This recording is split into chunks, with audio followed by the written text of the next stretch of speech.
Okay, ఇప్పుడు మనతో రాపర్తి ప్రసాద్ శర్మ గారు ఉన్నారు. సార్ మనకి ఈ సంవత్సరంకి సంబంధించిన విషయాలను చెప్తారనమాట. సో గురువు గారిని అడిగి క్లియర్గా తెలుసుకుందాం. సార్ నమస్కారం సార్.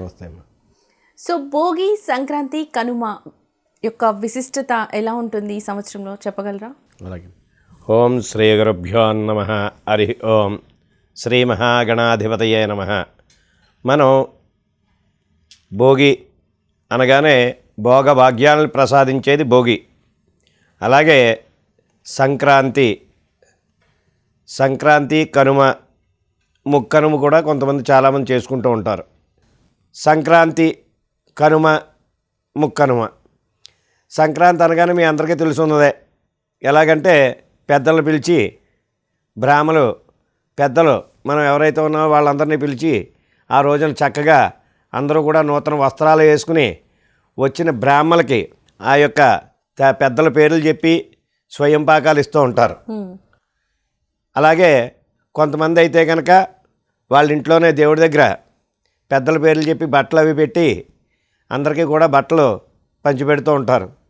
ఎందుకంటే మనం చేసే కర్మ ఫలితాలు ఏవైనా ఉంటే కనుక పూర్వం నుంచి కూడా మన తాతలవని ముత్తాతలవని ఎవరవని వారు సంతోషంగా ఉండాలి, వారి యొక్క ఆశీస్సులు ఎప్పుడూ కూడా మనకు ఉండాలని చెప్పి ఈ యొక్క సంక్రాంతి రోజున, అలాగే పితృకర్మలు చేసే సమయాన, అలాగే మనకి గ్రహణ సమయంలో కూడా చాలామంది ఇస్తూ ఉంటారు.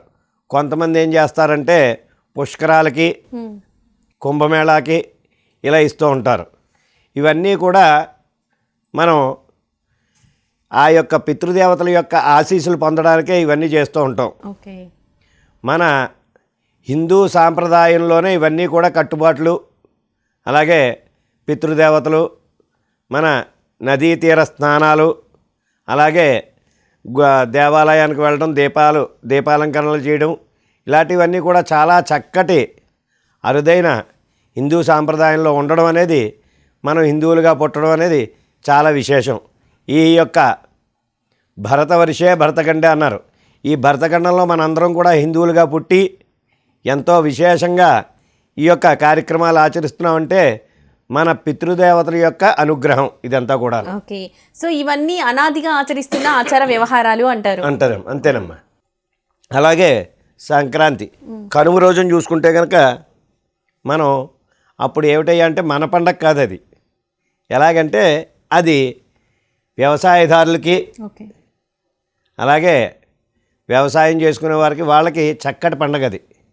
ఎలాగంటే వాళ్ళు ఉదయాన్నే ఆ యొక్క ధాన్యాన్ని తీసి ధాన్యానికి పూజ చేసుకుంటూ ఉంటారు చాలామంది.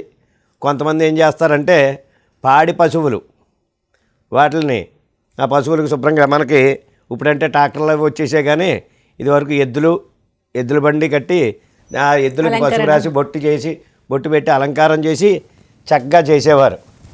అయితే ఆ విధంగా ఆ రోజున అలంకారం చేసి పాడి పశువులు ఏవైతే ఉన్నాయో వాటికి దూళ్ళకే ఆ రోజు మాత్రం పాలు తీయరు చాలామంది. అవి ఆ దూళ్ళకే వదిలేస్తారు. అలాగే మనం చేసేది ఆ గోమాతవని ఏదవని పాడి పశువులు వ్యవసాయం వృద్ధిలోకి రావాలని చెప్పి ఆ రోజున చక్కగా పూజ చేస్తూ ఉంటారు. ఏమ్మా? అది. సో గురుగారు, ఈ సంవత్సరం విశ్వావసు నామ సంవత్సరం ఎలా ఉండబోతోంది? ఈ యొక్క సంవత్సరం చూసుకుంటే కనుక విశ్వవసు నామ సంవత్సరం ఆ పేరులోనే ఉంది. విశ్వము అంటే ఈ లోకం అంతా కూడా. ఈ సంవత్సరం ఎక్కువగా కూడా రవి రాజ్యాధిపతి వహించిందంతా కూడా. రవి రాజ్యాధిపతి అవడం వల్ల ఎలా ఉంటుందంటే, మనం రవి ఉన్నాడు మన జాతకంలో కూడా రవి ఉన్నాడు అంటే కనుక తిరుగుడు ఎక్కువ అవుతుంది. సూర్యుడు వెళ్ళవలసిన పనికే 4-5 సార్లు ఆ సూర్యుడు ఎలా తిరుగుతున్నాడో అలాగా మొత్తం తిప్పుతూ ఉంటుంది. అయితే రవి ఉండడం వల్ల ప్రతి పనికి కూడా ఒక 4-5 సార్లు తిరగడం, ఆ యొక్క పని ఎన్నిసార్లు తిరిగినా సరే అవ్వకపోవడం, ఈ విధంగా జరుగుతూ ఉంటుంది. కానీ రవి ఎలా ఉంటాడు, చక్కటి ఎరుపు వర్ణంతో ఉంటూ ఉంటాడు కనుక ఈ సంవత్సరం యథావిధిగా ప్రతి ఒక్కరికి కూడా వస్త్రాలంకరణ అని ఇంకోటవని ఎరుపు ధరిస్తే కనుక చాలా బాగుంటుంది. ఈ సంవత్సరంలో రాజ్యాధిపతి రవి, అలాగే సైన్యాధిపతి కూడా రవే అమ్మా. వీళ్ళందరూ రవి, గురుడు రాస్యాధిపతి అయ్యాడు. అందువల్ల ఎక్కువగా మనకి ఎరుపు పంటల్లోకి వచ్చేసరికల్లా ఎరుపు ధాన్యం కానీ, ఓకే, కందులు కానీ, మిరప కానీ, అలాగే ఎరుపు ఏదైనా సరే పంట చాలా చక్కగా పండుతుంది. ఓకే, ఎరుపు రేగడి నేల అంటారు, రేగడి నేల అంటారు. ఆ రేగడి నేల కూడా, ఆ రేగడి నేలలో ఏ విత్తనం వేసినా సరే ఈ సంవత్సరం పంట చాలా బాగుంటుంది. ఓకే, చాలా చోట్ల ఎర్ర రేగడి నేల ఎక్కువగా ఉంది. ఎటువంటి ధాన్యం కానీ లేదా ఎటువంటి వస్తువులు కానీ మీరు అక్కడ వేసిన ఎడల పంటకి ఎటువంటి కరువు ఉండదన్నమాట. ఓకే, ఓ మామిడి తోట కానీ, అలాగే నూనె కానీ, వేరుశనగ కానీ కొన్ని ఉన్నాయి. ఇలా ఎరుపు అన్నది వాడితే కనుక చాలా విశేషంగా పంటల్లో చాలా బాగుంటుంది. ఓకే. సో రాజకీయ రంగం ఎలా ఉండబోతుంది గురువుగారు? ఈ యొక్క రాజకీయ విషయంలోకి వచ్చేసరికల్లా శత్రువులు ఎక్కువ తయారవుతూ ఉంటారమ్మా. రవి మహర్దశలో రాజు రవి కదా, రవి అయినప్పుడు ఏం చేస్తారంటే శత్రువులు ఎక్కువ మనతో మాట్లాడుతూనే ఉంటారు. రాజకీయ రంగంలో శత్రువులు తయారవుతూ ఉంటారు. ఓకే. ఆ తర్వాత ఈ సంవత్సరంలో మనకి చంద్రబాబు నాయుడు గారికి ఆరోగ్య విషయంలో కొంచెం ఎక్కడో అక్కడ కొంచెం లోపం వస్తుంది. ఏపీ సీఎం చంద్రబాబు నాయుడు గారికి ఈ సంవత్సరం ఆరోగ్య విషయంలో ఎక్కడో అక్కడ లోపాలు ఉన్నాయి చిన్నగా. ఓకే. అంటే మరీ అంత పెద్దదేం కాదు, చిన్నగా ఆరోగ్య విషయంలో లోపాలు వస్తాయి. ఆ తర్వాత అక్కడే మనం చూసుకుంటే కనుక మరి ఆయన దానికి ప్రత్యామ్నాయంగా ఏమైనా ఆయన అయితే కనుక మనం చేసేది ఆయనకైతే కనుక అమ్మవారు దేవాలయంలో కుంకుమ పూజలు చేయించడం అని, లేదా ఎరుపు రంగు దుస్తులు కానీ, ఎరుపు కచ్చీపు కానీ, ఏదోటి వస్త్రం కూడా ఉండాలి ఆయనకి. ఎక్కువ రక్తహీనత అంటే రక్తం మీద కానీ నరాల మీద కానీ బాగా చూపిస్తుంది ఈ సంవత్సరం ఆయనకి. అలాగే పవన్ కళ్యాణ్ గారు అక్కడే ఆయనకి ఈ సంవత్సరం కొద్దిగా జాగ్రత్తగా ఉండవలసిన పని ఉంది. రాజకీయ రంగంలో ఉన్నవారికి ఇబ్బంది, ఎందుకంటే ఈయనకి కూడా ఉన్న వాళ్ళే శత్రువులు అవుతూ ఉంటారు. ఓకే. ఏదో విధంగా ఈ సంవత్సరం కాలుకి కానీ చేతికి కానీ ఏదో చిన్న దెబ్బ తగలడం కానీ ఏదైనా జరుగుతుంది. బెనకడం పవన్ కళ్యాణ్ గారికి కాలుకి కానీ చేతికి కానీ ఏదో చిన్న దెబ్బ ఏదోటి తగులుతుంది అన్నమాట. గ్రహస్థితిని బట్టి ఆయనకు ఉండే విధానం అది. అయితే ఈ సంవత్సరం ఆయన వాడిదే తెలుపు బాగా. ఆ యొక్క వస్త్రాలు వాడడం వల్ల కొంతవరకు చాలా మటుకి, ఎందుకంటే చాలా బాగుంటుంది. ఎక్కువగా ఆయన వాడవలసింది ఏంటంటే తెలుపే. అదేవిధంగా మనం తెలంగాణకు వచ్చేసరికల్లా మన సీఎం గారు ఉన్నారు, రేవంత్ రెడ్డి గారు. ఆయనకి ఎక్కువ కూడా ఉన్నవాళ్ళే ఎక్కువగా శత్రువులు అవుతూ ఉంటారు. చాలా ఒడిదుడుకులు ఎక్కువగా ఎదుర్కొంటూ ఉంటారు. అనుకున్న కార్యక్రమాన్ని జయప్రదం చేయాలి అనే విధానంలో చాలా ముందుకు వెళ్ళే అవకాశాలు ఎక్కువగా ఉన్నాయి ఈ సంవత్సరం. ఆ యొక్క కూడా ఉన్న వాళ్ళని కొంచెం గమనించుకుంటూ ముందుకు నడిస్తే కనుక చాలా బాగుంటుంది. ఆయనకి మాజీ సీఎం గారు ఉన్నారు, కేసీఆర్ గారు. ఆయనకి ఆరోగ్య విషయంలో కొంచెం ఇబ్బంది ఉందమ్మా. ఈ సంవత్సరం ఆరోగ్య విషయంలో చాలా ఇబ్బంది ఉంది.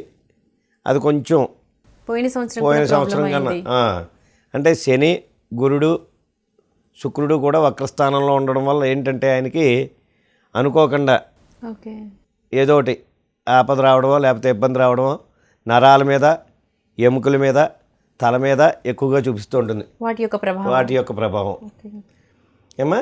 సో వాటికి ప్రత్యామ్నాయం కంపల్సరీ చేసుకునేది ఉంది, అలాగే చేసుకోవాలి. ఈ దానాలు ఇవ్వడం వల్ల, ఇంకా జపాలు శాంతులు చేయించుకోవడం వల్ల ఖచ్చితంగా ఇవన్నీ పోతాయని. అమ్మా, నేను ఒక విషయం చెప్తాను. ఇప్పుడు మనం ఎక్కడికైనా వెళ్ళేటప్పుడు, నువ్వు అడిగిన ప్రశ్న చాలా బాగుంది. మనం ఎక్కడికైనా వెళ్ళేటప్పుడు మనకి ఏదో గబగబా ఆ రోడ్డు మీద నడుచుకెళ్తూ ఉంటాం. ఏ బండో వచ్చి గుద్దేయాలి, ఏ కాలో చెయ్యో విరిగిపోవాలి మనకి. అది మనకు రాసిపెట్టిన రాత. అయితే ఇవి చేయడం వల్ల అంత పెద్ద ప్రమాదం నుంచి తప్పుకుని ఏ చిన్న సైకిలో లేకపోతే ఏ కాలు జారి పడ్డమో జరిగి చిన్న దెబ్బ తగులుతుందన్నమాట. అది కొంతమంది అడుగుతారు, ఏమండి మేము అద్దెంట్లో ఉంటున్నాం కదా, మాకు ఈ యొక్క వాస్తు ప్రభావం ఉంటుందా అని చెప్పి కొంతమంది అడుగుతారు. ఏమా మనం అద్దె సైకిల్ వేసుకెళ్తున్నాం, లేకపోతే అద్దె బండి వేసుకెళ్తున్నాం, ఓకే. అటువైపు వాడికి లారీ అని తెలియదు, లారీ వస్తుందని తెలియదు కదా. ఆ లారీ వాడికి అది అద్దె సైకిలా లేకపోతే ఇంకో సైకిలా, ఏదైనా గుద్దవలసింది గుద్దేయడమే. అర్థమవుతుందా? అందువల్ల మనం చేసే ఫలితమే మనల్ని కాపాడుతుంది. ఓకే. గురువుగారు, ఈ సంవత్సరం వ్యవసాయదారులకు ఎలా ఉండబోతోంది? ఈ సంవత్సరం వ్యవసాయదారులకి అయితే కనుక చాలా చక్కగా ఉందమ్మా. వ్యవసాయంలో ఎరుపులు బాగా పండుతాయని చెప్పాను. అదే కాకుండా వ్యవసాయంలో చక్కగా అనుకోని రీతిలో ఈ సంవత్సరం పంటలు పండడం, అలాగే వాతావరణం కూడా వాళ్ళకి అనుకూలంగానే ఉండడం, ఇవన్నీ కూడా జరుగుతాయి. ఓకే. అనుకున్న ధరల కన్నా అధిక ధరలకి ప్రతిదీ కూడా వెళ్తాయి. వాళ్ళకి రైతులకి ఇబ్బంది అయితే ఏమీ లేదు. ఓకే. మరి వ్యాపారుల సంగతి ఏంటంటారు? వ్యాపారానికి అయితే కనుక వ్యాపారానికి వచ్చేసరికల్లా చాలా బాగుంటుంది వాళ్ళందరికీ కూడాను. అయితే కొంచెం తగ్గుబాటులో ఉండేది ఏంటయ్యా అంటే మనకి ఇనుము, సిమెంటు ఇవన్నీ కూడా హెచ్చులో పరిగెడుతూ ఉంటాయి. సిమెంట్ ఒకటి, ఇసుక, అలాగే ఐరన్, నూనె, భవన నిర్మాణాలకు భవన నిర్మాణాలకి ఆయిలు, ఇవన్నీ కూడా శని మహర్దశకి సంబంధించినవి ఎక్కువ ఇవి. ఓకే. అందువల్ల ఇవన్నీ కూడా హెచ్చులోనే పరిగెడుతూ ఉంటాయి. అలాగే బంగారం కూడా ఉగాది వెళ్ళిన తర్వాత మనకి మే నెల నుంచి చాలా హై రేంజ్లో రేట్లు పెరుగుతూ ఉంటాయి మాట. ఇవన్నీ బంగారంకి సంబంధించి బంగారం అవని, సిమెంట్ అవని, ఇసుక అవని, ఇవన్నీ కూడా. ఇందాక మీరు అడిగారు ఈ సంవత్సరం ఎలా ఉంటుందంటే ఇలా ఉంటుందని చెప్పాం. అయితే మనకన్నా పొరుగు దేశాల్లోనూ పొరుగు రాష్ట్రాల్లోనూ కూడా చాలా ఇబ్బందులు ఉన్నాయి. అగ్ని, వాయువు, అలాగే నీరు, ఈ మూడాట్ల వల్ల ఇబ్బందులు ఉన్నాయి వాళ్ళకి. ఓకే. పంచభూతాలలో ఉన్న ఈ మూడిటి వల్ల చాలా ఇబ్బంది ఉంది. అగ్ని అనేసరికల్లా యుద్ధాలు జరుగుతాయి. ఓకే. మంచిగానే మాట్లాడుకుంటూ ఉంటారు, యుద్ధాలు చేసుకుంటూ ఉంటారు. వరదలు రావడం కానీ, వర్షాలు అధికంగా ఉండడం కానీ, ఊళ్ళు కొట్టుకుపోవడం కానీ, అది విదేశాల్లో కొన్ని చోట్ల చాలా చోట్ల జరుగుతాయి. ఏమా అయితే వాయువు, గాలి అనేసరికల్లా మీకు తెలుసు, పెద్ద పెద్ద వృక్షాల దగ్గర నుంచి అన్నీ కూడా కింద పడేసి ప్రతిదీ కూడా ఇబ్బంది పడుతూ ఉంటారు. ఈ మూడాట్ల వల్ల పొరుగు దేశాలకి పొరుగు దేశాల్లో అగ్ని ప్రమాదం ఎక్కువగా కనబడుతుందమ్మా ఈ సంవత్సరం. ఓకే. సో గురువుగారు, మరి సినీ పరిశ్రమ ఎలా ఉండబోతోంది ఈ సంవత్సరంలో?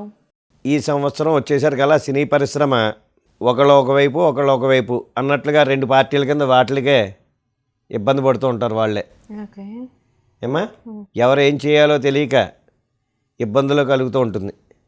ఆ తర్వాత సినీ పరిశ్రమలోకి వచ్చేసరికల్లా ఇదివరకు అంటే మొన్న జరిగిన సంవత్సరం కన్నా ఈ సంవత్సరంలో అంత గట్టిగా హిట్లు కొట్టేవాళ్ళు ఎవరు లేరు. ఇప్పుడు వస్తున్నాయి చాలా సినిమాలు కొత్తగా. ఇప్పుడు కొత్తగా అంటేనమ్మా మనం ఉగాది నుంచి తీసుకోవాలి ఇవన్నీ కూడా. ఉగాది నుంచి మళ్ళీ ఉగాదిలోపు మీరు చూపించండి ఏదైనా సరే.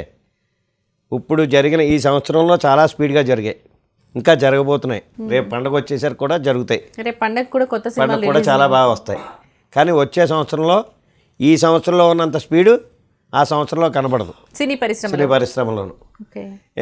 దీంట్లో సినీ పరిశ్రమలో ఎవరైతే పెట్టుబడి పెడతారో వాళ్ళందరికీ కూడా పూర్తిగా ఆదాయం వస్తుంది, ఎక్కువగా డబ్బు సంపాదిస్తాం అన్న విధానం ఉండదు. సాఫీగానే సంపాదించిన దాంట్లో సాఫీగానే వెళ్తాయి. అంత స్పీడ్ అయితే కనుక లేదు. అయితే దీంట్లోనే మనస్పర్ధలు రావడం, ఒకళ్ళ మీద ఒకళ్ళు నిందలు వేసుకోవడం, ఈ విధంగా ఉంటుంది తప్ప దీనికి అధికంగా ముందుకు వెళ్ళే విధానం అయితే లేదు. అధిక లాభాలు తెచ్చుకుందాం, బోళ్ళంతా హిట్ కొడదాం అనుకుంటే కనుక ఈ సంవత్సరం అయితే కనుక లేదమ్మా. ఓకే. సినీ పరిశ్రమకి ఈ సంవత్సరం అలా లేదని కొద్దిగా అలా సాఫీగా వెళ్తుంది అంతే. ఓకే. సో గురువుగారు, దేవాలయాలు వాటి యొక్క విశిష్టత గురించి ఏమైనా చెప్పాలా? మనం దేవాలయాలు అనేసరికల్లా ప్రతి చోట కూడా మన ఆంధ్రాలో తెలంగాణలో రెండు చోట్ల కూడా దేవాలయాలు అనేసరికల్లా మీకు అందరికీ తెలుసుందే. ఓ తిరుపతి కానీ, ఇలాగా అన్నవరం కానీ, అలాగే ఇటువైపు చూసుకుంటే కనుక సింహాచలం, అలాగే మనకి అప్పన్న స్వామి, ఇలా పెద్ద పెద్ద దేవాలయాలు, పురాతన దేవాలయాలు, పెద్ద పెద్ద దేవాలయాలు కూడా. ఈ దేవాలయాలకు వచ్చేసరికల్లా చాలా విశేషమైన ఆదరణ కలుగుతుందమ్మా ఈ సంవత్సరంలో. ఓకే. ఇప్పుడు ఉన్న భక్తుల మీద ఇంకా భక్తులు పెరుగుతారు, ఓకే. రద్దీ పెరుగుతుంది, దేవాలయాల యొక్క సందర్శన ప్రజల్లో కలుగుతుంది, ప్రజల్లో కూడా కొంత భక్తిభావం బాగా పెరుగుతుంది ఈ సంవత్సరంలో. అయ్యేసరికల్లా ఇప్పుడు కొన్ని దేవాలయాలు ఉన్నాయి, ఆ దేవాలయాలు మాత్రం మనం తప్పనిసరిగా సందర్శించాలి. ఓకే. నరసింహస్వామి అవని ఇక్కడ, అలాగే వెంకటేశ్వర స్వామి అవని, ఇవి ఈ సంవత్సరంలో ఎందుకు సందర్శించాలి అంటే ఆరోగ్య విషయం మీద ఎక్కువగా దెబ్బ చూపిస్తూ ఉంటుంది చాలామందికి జనాలకి. ఓకే. ఈ ఆరోగ్యం అనేసరికల్లా వెంకటేశ్వర స్వామి కానీ, నరసింహస్వామి కానీ, ఈశ్వరుడు కానీ ఈ యొక్క దర్శనార్థం వెళ్తే కనుక ఈ సంవత్సరం చాలా బాగుంటుంది. ఓకే. అయితే దేవాలయాల్లోకి వెళ్ళేసరికల్లా దేవాలయంలోకి వెళ్ళడం, దండం పెట్టుకోవడం, వచ్చేయడం అది కాదు విశిష్టత.